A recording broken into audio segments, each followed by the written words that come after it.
1980 کی بات ہے، میں دلی سے سوار ہوا پین امریکن ایئر لائنس کے جہاز پر. مجھے کراچی اتر کر پلین کو چینج کر کے ریاض جانا تھا. بہت تھکا ہوا تھا اور 103 بخار تھا مجھے. میں جب جہاز میں پہنچا تو موڈ میرا یہ تھا کہ میں جا کر تھوڑا سا آرام کروں گا، مگر اللہ تعالیٰ کو کچھ اور منظور تھا.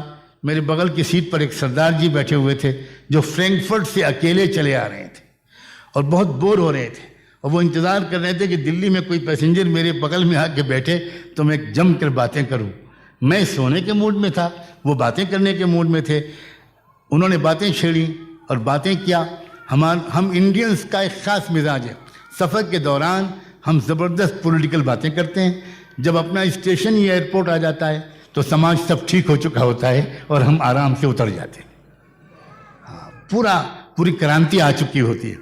تو سردار جی نے ایرانی انقلاب نیا نیا آیا تھا، مجھے ایک مولوی دیکھ کر فوراً خمینی اور ایرانین ریولوشن کے ٹاپک چھیڑا. ہم لوگوں کو یہ ٹریننگ ملی ہے کہ ہمیشہ جب بھی کوئی موضوع چھڑے کوشش کرو کہ اس طرح بات کو موڑو کہ وہ کنسٹرکٹیو اینڈ پر پہنچے، اس کا کوئی اچھا پازیٹیو رزلٹ نکلے. تو میں نے بجائے اس کے کہ ایرانین ریولوشن کے بارے میں جو مختلف لوگوں کی رائے ہے اس میں پڑھوں، میں نے اسلام کے بارے میں کچھ بات کرنی شروع کی. سردار جی انٹرسٹڈ نہیں تھے، ان کو جمائیاں آنے لگیں اور میں خوش بھی ہوا. لیکن وہ سامنے کی سیٹ پر امریکن لڑکی ایئر ہوسٹس جو تھی وہ بیٹھی ہوئی تھی، اس کو بہت انٹرسٹ تھا اسلام کے بارے میں سننے میں. وہ پلٹ کر اس نے کہا کہ مجھے لگتا ہے کہ آپ لوگ اسلام کے بارے میں بات کر رہے ہیں، can I participate in your conversation? میں نے کہا کیوں نہیں، آپ بات کیجئے. اس لڑکی نے کہا کہ میرے ذہن میں اسلام کے بارے میں کچھ سوالات ہیں. میں 2-3 سال سے اسلام کے بارے میں غور کر رہی ہوں، تھوڑا بہت پڑھتی ہوں، کچھ لیکچر سنتی ہوں. ایک بات میری سمجھ میں نہیں آتی، یہ پردہ یہ کتنا خطرناک قانون ہے. آپ نے ہم لڑکیوں اور عورتوں کو تو بالکل بند کر دیا. اتفاق سے مجھے اس وقت اتفاق کیا، اللہ کا کرم تھا، ایک امریکہ کا ایک کیس یاد آ گیا. 1972 میں ریڈرز ڈائجسٹ میں میں نے پڑھا تھا کہ ٹیکسس کے کیپٹل ہیوسٹن میں ایک بڑا دلچسپ واقعہ پیش آیا تھا کہ کوئی صاحب تھے جو ایک اپنی گاڑی میں بریف کیس لے کر نکلے جس میں $1,80,000 کے مالیت کے ڈائمنڈ جیولز رکھے ہوئے تھے. اور ایک جگہ پر وہ راؤنڈ اباؤٹ میں چوراہے پر انہوں نے گاڑی روکی اور بریف کیس کو چوراہے پر کھول کر رکھ دیا، اور خود سڑک کے کنارے ہی ان کا اپارٹمنٹ تھا. گاڑی پارک کی، اپنے اپارٹمنٹ میں گئے اور اوپر سے واش کرنے لگے کہ اب دیکھیں میرے بریف کیس کے ساتھ کیا ہوتا ہے. تو کوئی دوسرا گزرا، رات کا وقت تھا، بالکل سناٹا.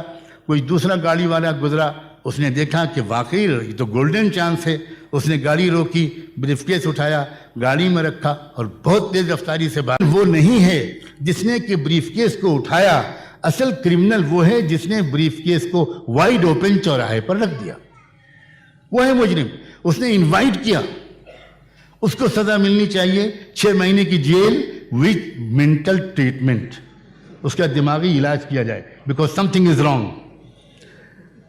اور جہاں تک اس کے پرانے اصلی مالک کا سوال ہے تو امریکن ہائی کورٹ نے ریکمینڈ کیا، آرڈر نہیں کیا، ریکمینڈ کیا کہ اس میں سے اتنے $1,000 یاد نہیں رہا مجھے، 25-30 ہزار، وہ اس کے سابق مالک کو واپس کر دے اور باقی جو ہے وہ چیریٹیبل سوسائٹیز میں ڈسٹریبیوٹ کر دیا جائے. تو میں نے اس لڑکی سے پوچھا ایئر ہوسٹس سے کہ آپ سمجھی کہ آپ کے سوال کا جواب ملا کہ نہیں ملا؟ تو 1-2 منٹ کے لیے تو شی واز کوائٹ پزلڈ. اس کے بعد وہ سمجھ گئی کہ اچھل گئی. میں نے کہا کہ میں یہ سمجھانا چاہتا ہوں کہ اسلام میں عورت ایک انتہائی قیمتی، پریشس، بیوٹیفل ڈائمنڈ ہے اور اس کو پروٹیکٹڈ ہونا چاہیے بیڈ ایلیمنٹ سے، اس کو ڈسٹ اینڈ ڈرٹ سے حفاظت کو ہونا چاہیے. اب جو لڑکی اپنے آپ کو کھول کر باہر لے جائے گی، اس پر ٹیزنگ ہوگی، سیٹیاں بجیں گی، تو امریکن ہائی کورٹ کے ججمنٹ کے مطابق اصل مجرم وہ نہیں ہوگا جو سیٹیاں بجائے گا، اصل مجرم وہ لڑکی ہوگی جو انوائٹ کرے گی. سنانا میں اپنی بچیوں کو یہ چاہتا ہوں، یہ ہے اسلام. کہ اس کی حیرت کی انتہا نہ رہی، وہ کھو گئی اور سی واز سو سیریس. اور چونکہ مجھے کراچی اترنا تھا، 2 گھنٹے میں کراچی آ گیا. تو اس نے کہا کہ دیکھیے میرے پاس تو ایسے بہت سے سوالات ہیں اور اس سوال کے جواب سے میں 100% سیٹسفائیڈ ہو گئی ہوں. اب میں کیسے